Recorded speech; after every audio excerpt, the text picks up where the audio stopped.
FreeMMOStation.com. Hi everybody, welcome to the station, FreeMMOStation. I am Skylent Shore, and this is going to be my first impression on the newly revived Dungeon Fighter Online. It is an open beta right now. You can go and play it right now.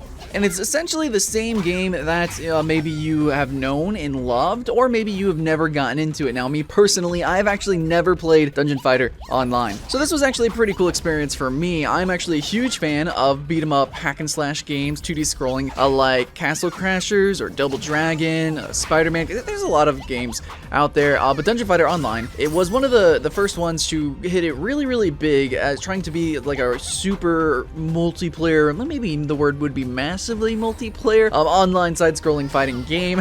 And from there, we have Dungeon Fighter Online, and similar games would be like Sword, which is kind of a pseudo 3D 2.5D, and then also Maple Story, probably more similarly aesthetically and mechanically to Maple Story. Now, Dungeon Fighter Online has a huge following in the East. It even is competitive. It's got a popular televised program in South Korea, and overall, it's just so much more popular in the East. And the Western version of Dungeon Fighter Online was actually closed down, and that's why it's being revamped and republished again by Neople. So this is going to be my first impression review. I'm not going to be talking about the end game or anything like that, but from what I can see, it seems like the game is actually very deeply mechanical, which kind of makes sense for a 2D fighting game. You would want lots of different combos, and also at the same time, a lot of different strategies. You do have lots of different classes, but for the most part, it is a beat-em-up game, and you're going to be playing this with your keyboard, or I think it would probably work very, very well with a controller.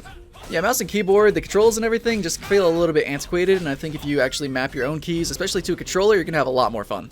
So I started up the game, and I could instantly see that it really hasn't aged that well. There's a lot of, I guess you could say, aliasing problems, but really, the game is kind of pixel arted, okay? So it's made up of a lot of pixels.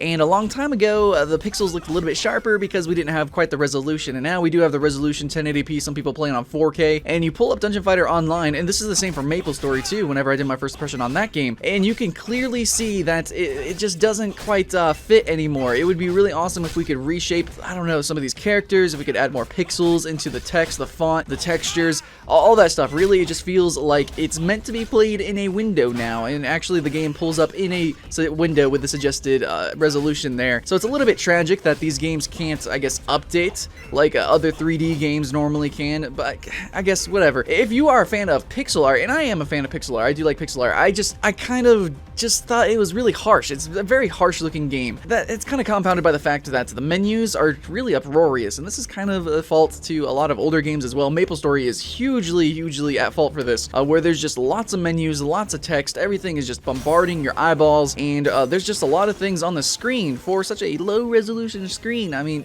the pixels are very large, the characters are very robust, like they're just very big. Everything is very big, and it feels like everything is kind of crammed into the small little space, even if you are full screen. It just kind of feels like that. That's my first impression, guys. That's how it feels. Now, it is a beat-em-up game, so I was hoping that it was going to be a little bit faster paced, and yeah, I know I am a starter character, but it's not as smooth and as fluid as Castle Crashers. Then again, I guess Castle Crashers is an MMO, but truly Dungeon Fighter Online, it's not like you're going to be playing with like hundreds of other players or 50 players. It's 4 people in a dungeon running through. Castle Crashers uses Flash, Dungeon Fighter does not use Flash, so it's nowhere near as smooth, the animations aren't as crisp, and as well, not as high of a frame rate. So even though we have all this new technology, the game itself is not running as good as it could.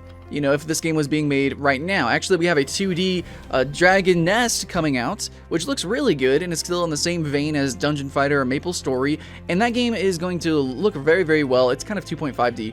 And I think that one's going to do really well. So if you are interested in this sort of fighting genre that's an MMO, I think you should probably look forward to Sword. Sword is still constantly being updated, and as well the new Dragon Nest. But right now, the 2 games that are pretty big right now is Dungeon Fighter Online and Maple Story. They're still actually very grossly popular, especially in the East. But now for NA, why would we want to go and play Dungeon Fighter Online? Well, I think because it does have a kind of a lot of culture to it. It is very Eastern oriented. It's very anime inspired. In fact, there's a really sick cutscene that you get to see, and there's actually an anime. There's an animation based on this game series, so that's pretty cool, right? I mean, I think that's very interesting.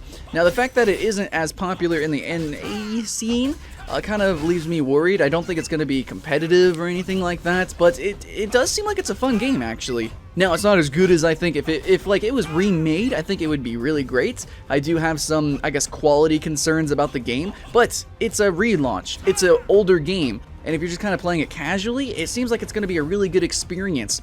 A lot of these creatures are really silly and comical and funny, even though I think the overall tonality of Dungeon Fighter is way more serious than Maple's story. I think its art and its classes and its abilities are just really fun and a lot more, I guess, bigger. They're bigger, you're faster, you're more mobile, and Maple Story overall is just so much more casual versus Dungeon Fighter Online. Dungeon Fighter Online seems like it's a little bit more serious. It's catered toward that niche, probably towards teen, young adults, people who really like anime. Well, me personally, I do like the art style. I was intrigued by it. I'm playing it, and overall, it is harsh, and I think that is going to turn away some people. They're going to say the graphics don't look that good. You can count the pixels, basically. But because, you know, the whole retro pixel art thing is really back in, I think that Dungeon Fighter Online could maybe see a resurgence in NA, just based on looks alone. Talking about the different components of the mechanics, the actual game feel, the things that you can do in-game, really, it's just a bunch of questing, okay? It's just quest, go into a dungeon. Quest, probably repeat the same dungeon with a little bit twist on it.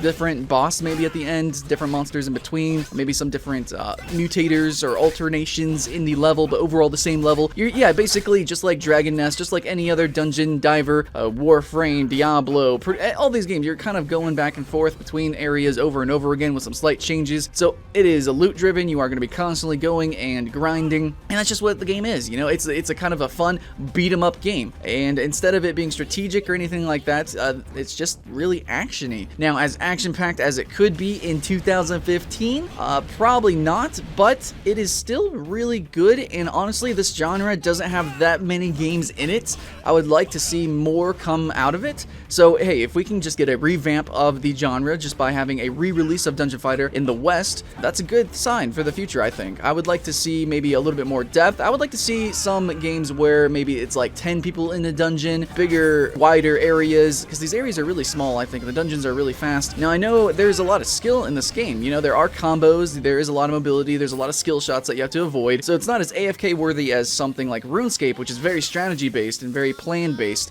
So Dungeon Fighter Online is mechanic based. If you want a mechanical MMO, Dungeon Fighter is alright because it is 2D, and I do like the art style. So I think the art style is pretty much what sells the game. If you like the anime scene, then you're gonna like Dungeon Fighter Online, especially if you are in the East. If you're one of our Eastern viewers, well, you probably already are playing Dungeon Fighter. So that's just my little rant on Dungeon Fighter Online. I would absolutely love to know what you guys think about this game and other 2.5 or 2D beat-em-up brawling MMO games. What's your favorite? Is Dungeon Fighter Online your favorite? Let us know in the comments below. Please like and subscribe if you want to keep seeing the videos coming. Now, hope you had fun with the video, hope you had fun with the game, and I'll see you again later.